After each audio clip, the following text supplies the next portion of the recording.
Hello guys, it's Cassidy. I hope you guys are doing really well. Today we're going to read part 9 of Cinder by Marissa Meyer. Chapter 24. Cinder crouched against the wall that bordered the palace, the coolness from the stone soaking into her t-shirt. The crowd had gone, the only memory of them left in trampled signs. Even the guards had abandoned the courtyard, though the intricate iron gate remained locked. Two stone quillons were perched above Cinder's head, occasionally sending out a magnetic pulse that hummed in her ears. Her hand had finally stopped trembling. The warnings across her vision had finally disappeared. But the confusion remained, persistent as ever. She was lunar, fine.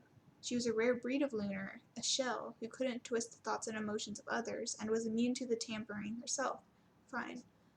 But then, why had Levana's glamour affected her the same as everyone else? Either Dr. Erland was wrong or he was lying. Maybe she wasn't lunar at all, and he'd been mistaken. Maybe her immunity was due to something else. The humming of the gates on the buried track startled her. Cinder looked up, spotting a pristine white android rolling toward her on the cobblestones. Lynn Cinder, it held out a scanner. Blinking, she clambered to her feet, bracing herself against the wall for support. Yes, she said, extending her wrist.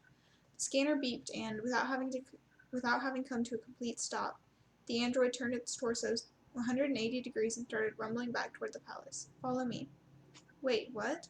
Her gaze darted fearfully up toward the balcony where the Lunar Queen had stood. His Imperial Highness has requested a word with you. Checking her gloves, Cinder cast a look toward the road that would take her away from the palace, back to the safety of being an invisible girl in a very big city. Releasing a slow breath, she turned and followed the android. The palace's elaborate two-story entry doors were gilded in gold and nearly blinding, with the sun glinting off their sheen as they opened. The lobby beyond was blessedly cool and filled with grand jade sculptures, exotic flowers, the voices and footsteps of dozens of harried diplomats and government employees, combined with the calming song of bubbling water. But Cinder hardly noticed any of it. She was filled with panic at the possibility of finding herself face to face with Queen Levana, until she found herself face to face with Prince Kai instead. He was waiting against a carved pillar.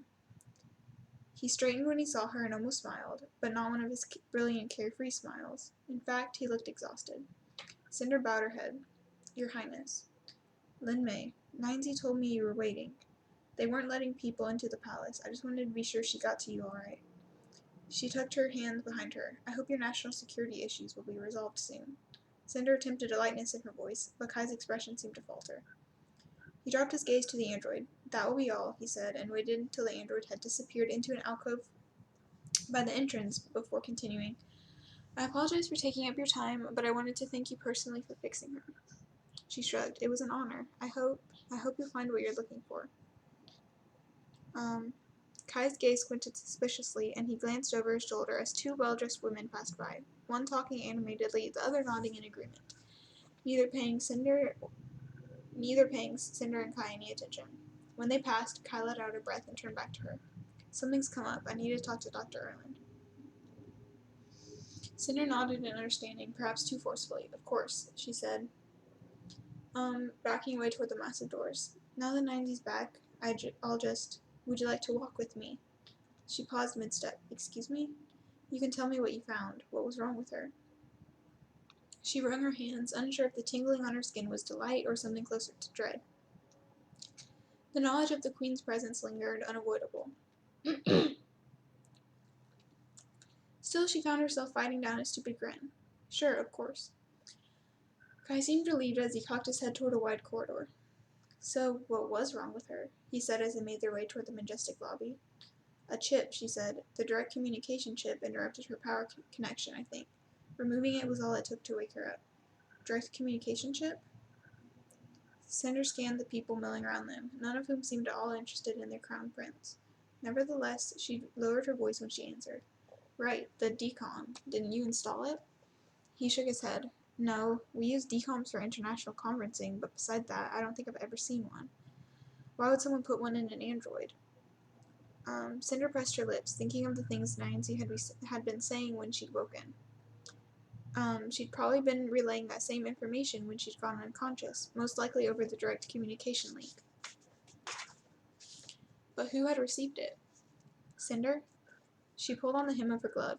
She wanted to tell him that she knew about his research, that someone else probably knew too, but she couldn't think of anything in the middle. But she couldn't say anything in the middle of the crowded palace corridors.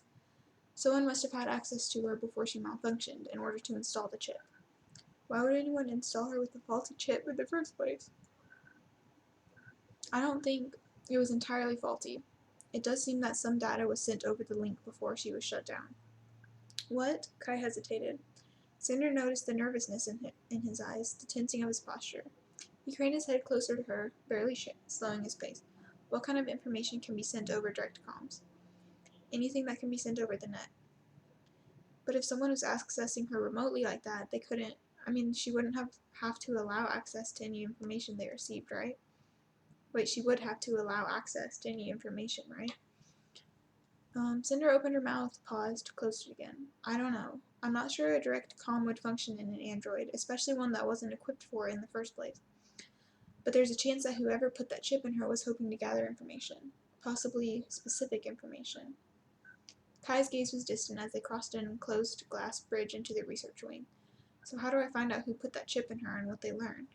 Cinder gulped. I tried to initiate the link, but it seemed to have been disabled. I'll keep trying, but at this point I have no way of knowing who was on the other end. As for what they learned, catching on to the hint in her tone, Kai stopped walking and turned to face her, eyes burning. Cinder lowered her voice, speaking in a rush. I know what it is you were looking for. I heard some of the information Ninesy had discovered. I don't even know what she discovered yet.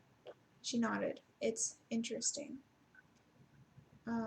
His gaze brightened and he inched toward her, craning his neck. She's alive, isn't she? Does Ninesy know where to find her? Cinder shook her head, fear clawing at her, knowing that Lavana was somewhere in these very walls. We can't talk about this here, and Ninesy will know more than I do anyway. Kai frowned and stepped back, but she could see his thoughts still churning as he proceeded toward the elevator bank and gave directions to the android there. So, he said, folding his arms while they waited, you're telling me that Ninesy has some important information, but some unknown person may also have that information. I'm afraid so, said Cinder. Also, the chip itself was unusual. It wasn't silicone or carbon. It was like no chip I'd ever seen before. Kai peered at her, brows knit. How so? Oh. Sorry, guys. Cinder held up her fingers as if pinching the chip between them, envisioning it. Size and shape. It looks like a normal chip.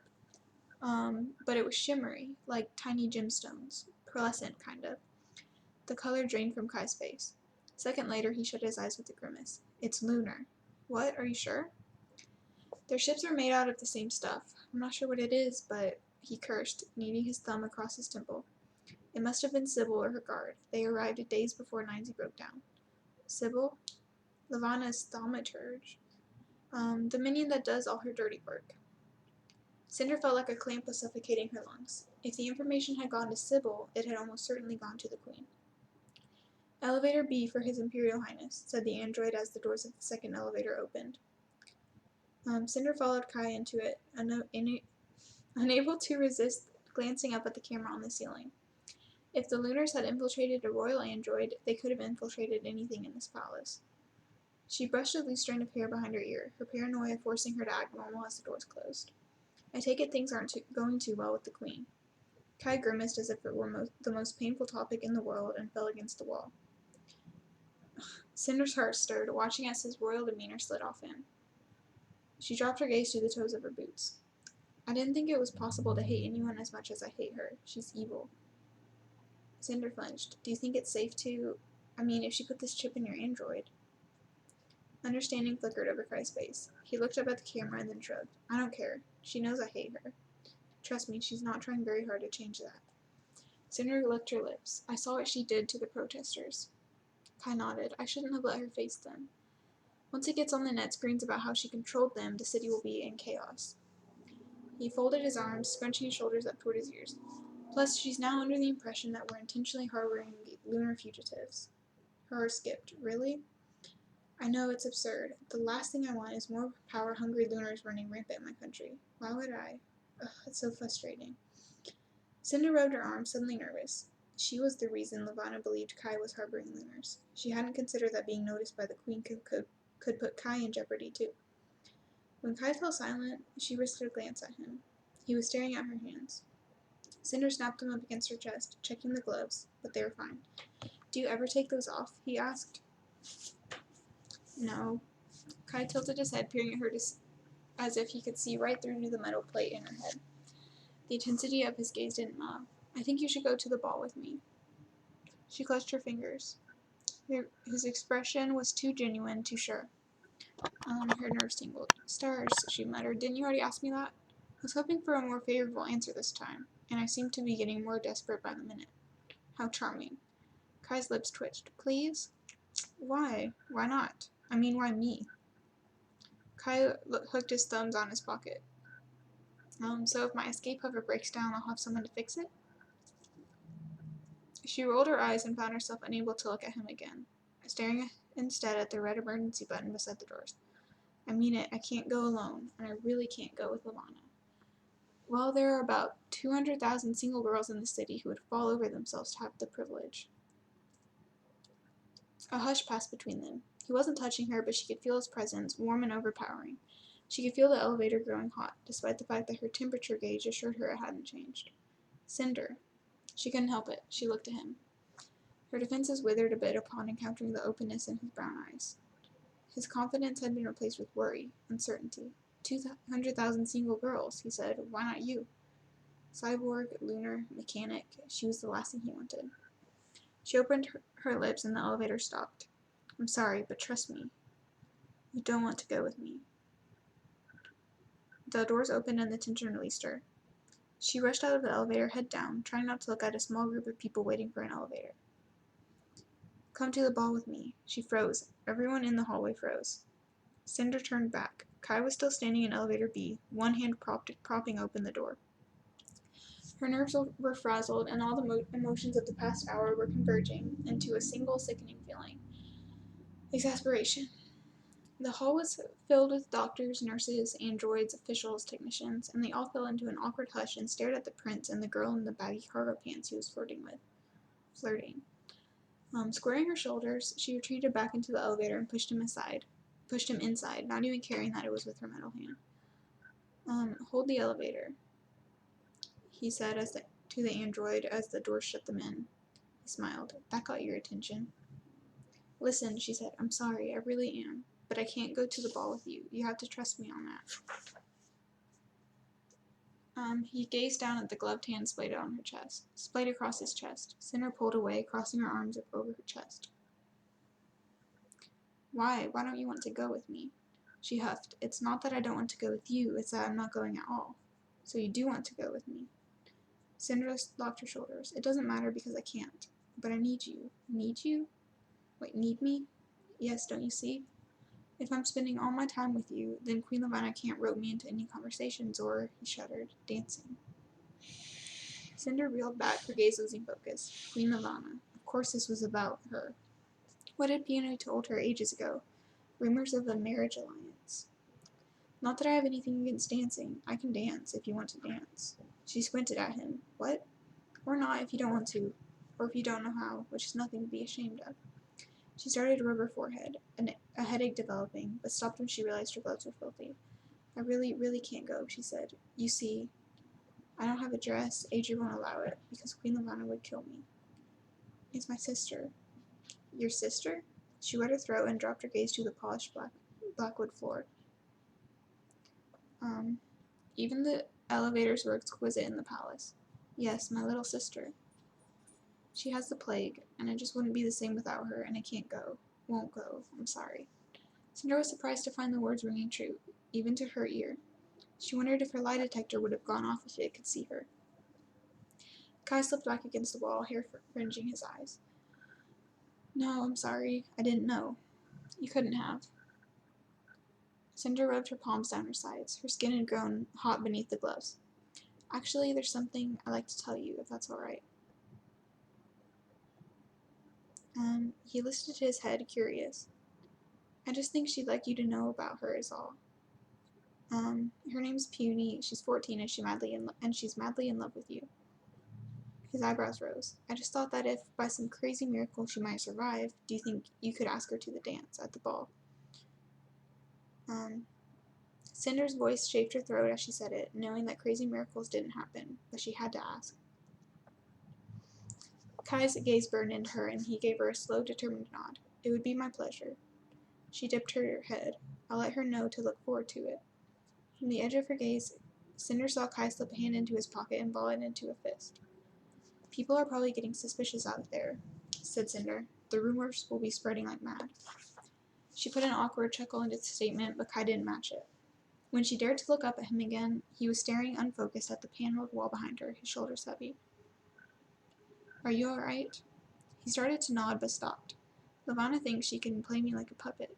His brows creased, and it just occurred to me that she might be right. Cinder fidgeted with her gloves. How easy it was to forget who she was speaking to, and all the things he must have on his mind, things so much more important than her, even more important than Puny. I feel like I'm going to ruin everything, he said. You won't. She itched to reach out to him, but held back, wringing her hands. You're going to be one of those emperors that everyone loves and admires. Yeah, I'm sure. I mean it. Look how much you care, how hard you're trying, and you're not even emperor yet. Besides, she folded her arms, burying her hands.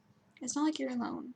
You have advisors and province reps and secretaries and treasurers, and I mean, really, how much harm can one man do all on his own? Kai half laughed. You're really not making me feel better, but I appreciate the effort. He raised his hands to the ceiling. I shouldn't be telling you all this anyway. It isn't your problem to worry about. It's just you're easy to talk to. She shuffled her feet. It is kind of my problem. I mean, we all have to live here. You can move to Europe. You know, I've actually been considering that lately. Kai laughed again, the warmth returning to the sound. If that's not a vote of confidence, I don't know what is. She ducked her head. Look, I know you're royalty and all, but people are probably getting really impatient for this elevator. Her breath sagged as Kai leaned forward, so close she was sure for a heartbeat he meant to kiss her. She froze, a wave of panic crashing into her, and barely managed to look up. Instead of kissing her, he whispered, Imagine there was a cure, but finding it would cost you everything. It'd completely ruin your life. What would you do? The warm air enclosed her, so close she could catch a faint soapy smell coming from him. His eyes bored into hers, waiting, a tinge desperate. Cinder wet her mouth. Ruin my life to save a million others? It's not much of a choice. His lips parted. She had no choice but to look at them, and then immediately backed into his eyes. She could almost count the black lashes around them, but then a sadness filtered into his gaze. You're right, there's no real choice. Her body yearned to both close the gap between them and to push him away. The anticipation that warmed her lips made it impossible to do either. Your Highness? She tilted her face toward him, the subtlest of movements. She listened to his wavering breath, and this time it was his eyes dropping to her lips. I'm sorry, he said. I'm sure this is horribly inappropriate, but it seems that my life is about to be ruined. Her brows drew together, questioning, but he didn't elaborate. His fingers, light as a breath, brushed her elbow. He craned his head. Cinder couldn't move, barely managing to wet her lips as her eyes slipped shut. Pain exploded in her head, raced down her spine. Cinder gasped and folded over, gripping her stomach. The world lurched. Acid burned in her throat. Kai cried out and caught her as she stumbled forward, easing her onto the elevator floor. Cinder shuddered against him, lightheaded. The pain was doused as quickly as it had started. Cinder lay panting, hunched over Kai's arm. His voice began to filter past her eardrums, her name, again and again, muffled words. Are you all right? What happened? What did I do? She was hot, her hands sweating in her glove, her face burning. Like before when Dr. Erlinda touched her. What was happening to her? She licked her lips. Her tongue was caught in her mouth. I'm all right, she said, wondering if it was true. It's gone. I'm fine. She squeezed her eyes shut and waited, afraid that the slightest movement would bring the pain back again. Kai's fingers pressed against her brow, her hair. Are you sure? Can you move? She attempted to nod and forced herself to look at him. Kai gasped and jerked away, his hand freezing inches from Cinder's brow. Fear clamped her gut. Was her retina display showing? What? she asked, ducking her face behind her hand, running nervous fingers over her skin and her hair. What is it? And nothing. When she dared to meet Kai's gaze again, he was blinking rapidly, confusion filling his eyes. Your Highness? No, it was nothing. His lips turned upward unconvincingly. I was seeing things. What? She shook his head. It was nothing. Here. He stood and coaxed her up beside him. Maybe we should see if the doctor can squeeze you into his busy schedule. Chapter 25. Kai received 2 calms between the time they left the elevator and the time they reached Dr. Erlin's office. Cinder knew because she could hear the chime in his belt, but he didn't answer them. He insisted on helping her down the hallway, despite her protests that she could walk fine despite the curious stares of passerby. Curious stares did not seem to bother the prince half so much as they bothered her. He didn't knock when they reached the office, and Dr. Erland, upon seeing who had burst in without announcement, did not seem surprised when he saw the prince. It happened again, said Kai, her fainting, whatever it is. Dr. Erland's blue eyes switched to Cinder. It's gone now, she said. I'm fine. You're not fine, said Kai. What causes it? What can we do to make it stop? I'll take a look at her, said Dr. Erland. We will see what can be done to keep it from happening again. Kai seemed to think this was an acceptable answer, but only barely. If you need funds to do the research or special equipment or anything, let's not get ahead of ourselves, said the doctor. She probably just needs another adjustment. Cinder clenched her teeth as her lie detector flashed at her. He was lying to the prince again. He was lying to her. But Kai didn't object or question. He sucked in a deep breath and faced Cinder. The expression made her uncomfortable. The look suggested that she was a china doll, easily shattered. And perhaps a hint of disappointment hung behind it all. Really, I'm fine. She could tell he was unconvinced but had no way of arguing with her. His communicator dinged again. He finally glanced at it, then scowled and shut it off. I need to go. Clearly. The Prime Minister of Africa called a world leaders meeting, very dull and political. My advisor's about to have a breakdown. She raised her eyebrows in a look that she hoped conveyed how much she was all right with him leaving her. After all, he was a prince. The most powerful men and women on earth had summoned him. She understood. And yet he was here, with her. I'm fine, she said. Go away. The worry in his eyes softened. He spun toward Dr. Erland and pulled something from his pocket, forcing it into the doctor's hand. I also came to bring you this. Dr. Erland slipped his spectacles on and held the glass vial up into the light. It was filled with clear liquid. What is it? What is it? A gift from Queen Lavanna. She claims it's an antidote to letumosis. Cinder's heart lurched. Her gaze focused on the vial. An antidote? Puny. Dr. Erland's complex had drained, his eyes widening behind the glass. Is that so? It could be a trick, I don't know. Supposedly it's 1 dosage, enough for an adult meal. I see. So do you think you could duplicate it if it is a cure? Dr. Erland drew his lips into a thin line and lowered the vial. That depends on many things, Your Highness, he said after a long pause. But I will try my best. Thank you. Let me know as soon as you find anything. Of course. Relief loosened Kai's brow. He turned to Cinder. And you'll let me know, if anything, yes, changes your mind about going to the ball. Cinder pressed her lips together. Kai's smile barely reached his eyes. With a curt bow to the doctor, he was gone. Cinder retrained her gaze on the vial, enclosed in the doctor's fist. Desire coursed through her, but then she noticed the whitening of his knuckles and looked up, finding herself pinned under a stormy glare. What do you think you are doing here? He said, planting his free hand on the desk. She started, surprised by his anger. Don't you realize that Queen Lavanna is here now in this palace? Did you not understand when I told you to stay away? I had to bring the prince's android back as part of my job. You're talking livelihood. I'm talking life. You are not safe here. For your information, that android could be a matter of life. She clenched her teeth, refraining from saying more. With a heavy sigh, she peeled the stifling gloves from her hands and slipped them into her pocket. All right, I'm sorry, but I'm here now. You have to go now. What if she asked to see the lab facilities? Why would the Queen care about our lab facilities? She claimed the seat opposite Dr. Erland. He stayed standing. Besides, it's too late. The Queen already saw me. She expected the door to explode with the announcement. Oh, she expected the doctor to explode with this announcement, but instead his frown was quickly replaced with horror.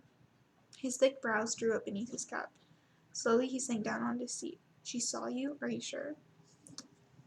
Cinder nodded. I was in the courtyard when the protests were going on. Queen Lavanna appeared on one of the upper balconies and she did something to the crowd, brainwashed or glamored them, or whatever it's called.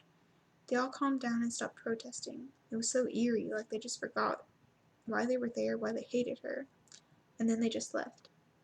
Yes, Dr. Erlin set the vial on the desk. It suddenly becomes clear how she's able to keep her own people from rebelling against her, isn't it?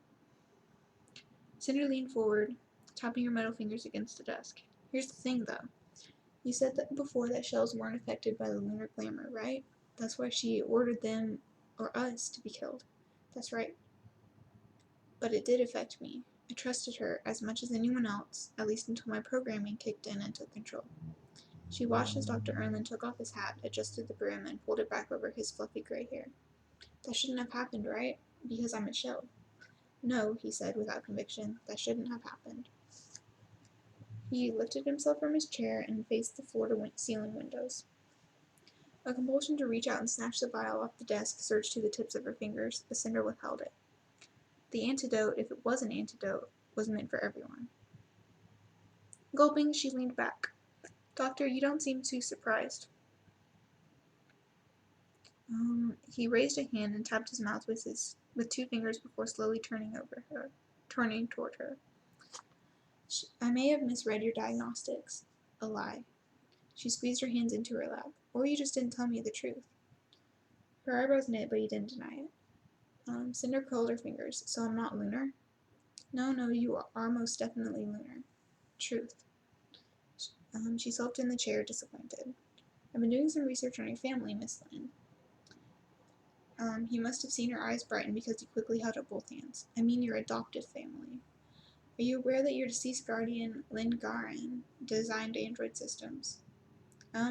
Cinder thought about the plaques and awards sitting on the mantel in Adri's living room. That sounds kind of familiar. Well, the year before your surgery, he unveiled an invention at the new Beijing Science Fair, a prototype. He called it a bioelectrical security system. Cinder stared. A what? Standing, Dr. Erlin tinkered with the net screen until a familiar holograph flickered before them. He zoomed in on the representation of Cinder's neck, showing the small dark spot on her upper spine. This.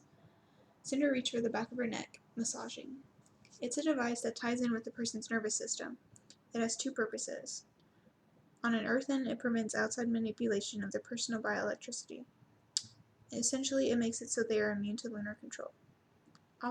Oppositely, when installed on a lunar, it keeps them from being able to manipulate the bioelectricity of others. It is as if you were to put a lock on the lunar gift. Cinder shook her head, still rubbing. A lock on magic? Is that even possible? Dr. Erlin lifted a finger to her. It is not magic. Claiming it to be magic only empowers them. Fine, bioelectrical whatever. Is it possible? Evidently so. The lunar gift is the ability to use your brain to output and control electromagnetic energy. To block this ability would require alteration of the nervous system as it enters the brainstem, and to do that while still allowing full movement and sensation would be quite impressive. Genius, really. Jaw-dropping, Cinder followed the doctor with her gaze as he slipped back into his chair. He would have been rich. If he had survived, perhaps he would have been. The doctor turned off the screen. When he unveiled the invention at the fair, the prototype was as yet untested, and his contemporaries were skeptical, and rightfully so. He first needed to test it, and for that he needed a lunar. Ideally, he needed both a lunar and an earthen subject, in order to test the 2 purposes separately. If he found an earthen subject, I have no idea, but he clearly found you, and he did install his invention as a means of keeping you from using your gift. This explains why you have not yet had the use of your gift since your operation. She bounced her foot, restless. You didn't misread my diagnostics. You knew this from the start. From the moment you walked into that lab room, you knew I was lunar, and I had this crazy lock, and you knew. Dr. Erlin wrung his hands. For the first time, Cinder noticed a gold band on his finger. What did you do to me? She said, planting her feet and standing. When you touched me and it hurt so bad and I passed out, and then again today. What's causing it? What's happening to me? Calm down, Miss Lynn. Why, so you can lie to me some more, just like you lie to your prince? If I have lied, it has only been to protect you. Protect me from what? Dr. Erlin steepled his fingers. I understand you're confused. No, you don't understand anything. A week ago, I knew exactly who I was, what I was, and maybe that was a worthless cyborg, but at least I knew that. And now I'm lunar. I'm a lunar who might have magic but can't use it, and now there's this insane queen who for some reason wants to kill me. Spiking levels of adrenaline, warned her control panel. Recommended course of action, slow measured breaths. Counting, 1, 2, 3. Please calm down, Miss Lynn. It is in fact a good thing you were selected to receive this lock. I'm sure you're right, I just love being treated like a guinea pig, you know. Like it or not, the lock has been beneficial to you. How? If you would stop yelling, I would tell you. She bit her lip and felt her breath stabilizing almost against her will. Fine, but tell me the truth this time. Crossing her arms, she sat back down. Sometimes you are quite unnerving, Miss Lynn, Dr. Erlin sighed, scratching at his temple. You see, manipulating bioelectricity comes so natural to lunars it's virtually impossible to refrain from using it, especially at such a young age. Left to your own devices, you would have drawn too much attention to yourself. It would have been like tattooing lunar across your forehead. And even if you could have learned to control it, the gift is such a fundamental part of our internal makeup that tampering it can create devastating psychological effects. Hallucinations, depression, even madness. He pressed his fingers tips together, waited. So you see, putting a lock on your gift protected you in many ways from yourself. Cinder stared, eyes boring. Do you understand how this was mutually beneficial? Continued the doctor. Then Garen had his subject, and you were able to fit in with Earthens without losing your mind. Cinder leaned forward slowly. Our? Pardon? Our. You said, the gift is a fundamental part of our internal makeup. The doctor drew himself up. Adjusting the lapels of his coat. Ah, did I? You're lunar. He took off his hat and tossed it onto the desk. He looked smaller without it, older. Don't lie to me. I wasn't going to, Miss Lynn. Only trying to think how to explain in a way that will make you look less accusatory to me. Setting her jaw, Cinder hopped out of the chair again and backed away from the desk. She stared at him hard, as if there really might be a lunar tattoo on his brow. How can I believe anything you've said? How do I know you're not brainwashing me right now? He shrugged. If I were to go around glamoring people all day, I would at least make myself seem taller, don't you think? She frowned, ignoring him. She was thinking of the queen on the balcony, how her optobionics had warned her of a lie even when nothing had been said.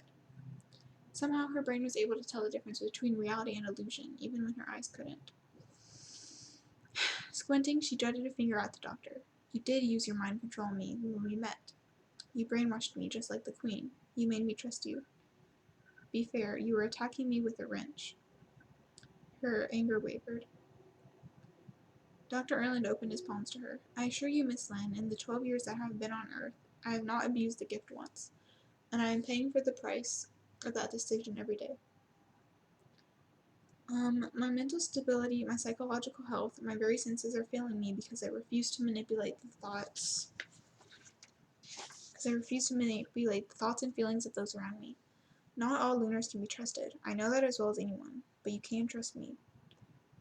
Cinder gulped and braced herself on the back of the chair. Does Kai know? Of course not. No one can know.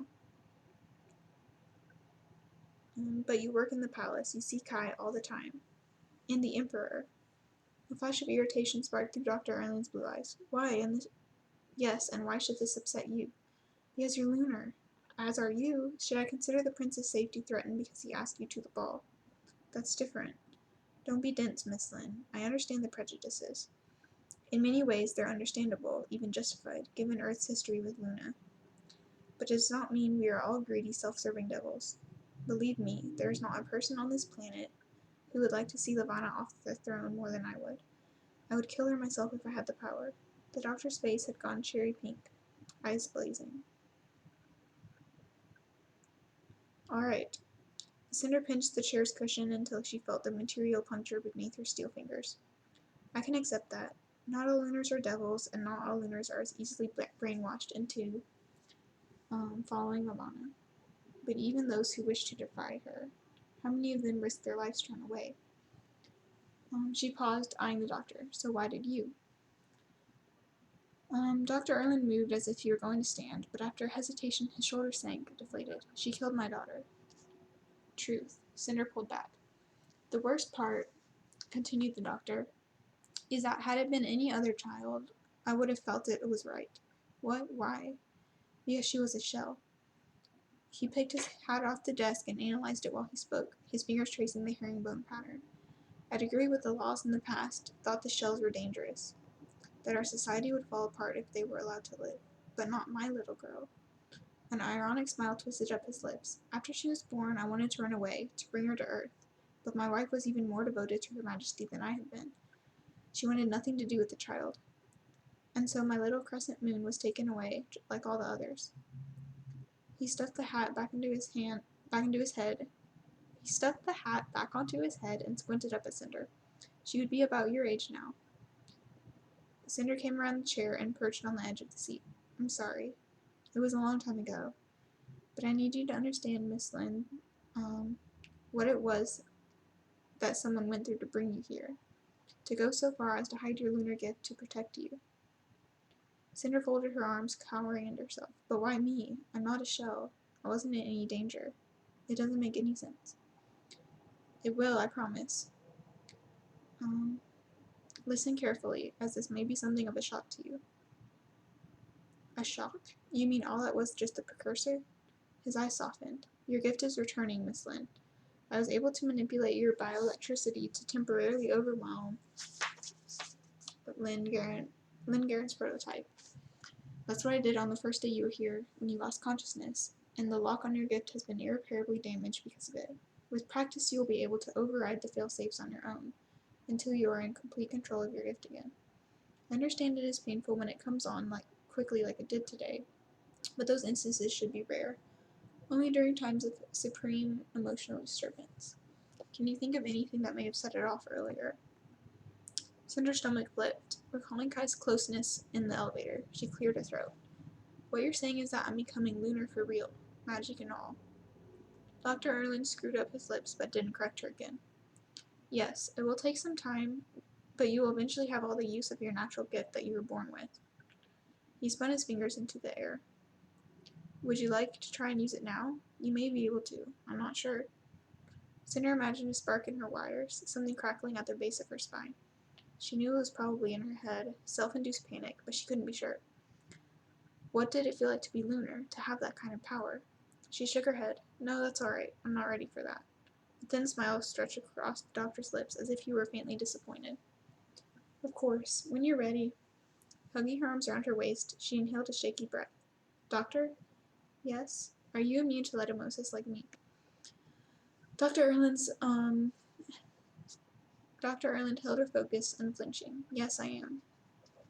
Then why haven't you used your own blood samples to find a cure? So many people have died, and the cyborg draft. The wrinkles on his face softened. I have been, Miss Lynn. Where do you think the 27 antidotes we've already been through came from? And none of them worked. She tucked her feet beneath her chair, feeling small, insignificant, again. So my immunity wasn't the miracle you made it out to be. His eyes fell on the vial, the Queen's antidote. Miss Lynn. Meeting the doctor's gaze, Cinder found a glint there, barely contained giddiness, like the first time she met him. You are the miracle I was looking for, he said, but you were right. It's not because of your immunity. Cinder stared at him, waiting for him to explain. What else could be special about her? Had he actually been searching for the ingenious lock on her magic? Lynn Garen's prototype? His internal calm pinged before he could continue. She jolted, turning away from the doctor as green text skidded across her eyesight. Calm received from New Beijing, District 29, Ledamosis quarantine. Lin Puny entered a fourth stage of ledamosis at 17:24 on 18th of August 126 TE. Miss Lin. Her fingers trembled. My sisters entered the fourth stage. Her gaze settled on the vial atop Dr. Erlin's desk.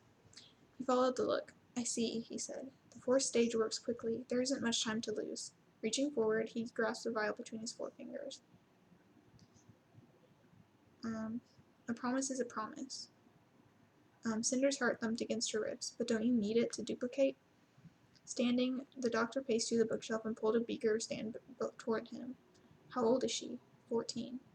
Then I think this will be sufficient. He poured a quarter of the antidote into the beaker. Corking the vial, he turned back to Cinder. You do realize it came from Queen Lamanna. I do not know what her plan could be, but I know it will not be for the greater good of Earth. This could very well be a trick. My sister is already dying. He nodded and held it out to her. That's what I thought. Cinder stood up and took the vial, cradling it in her palm. You sure? On one condition, Miss Lynn. Gulping, she clutched the vial against her chest. You must promise me not to come near this palace again so long as Queen Lamanna is here.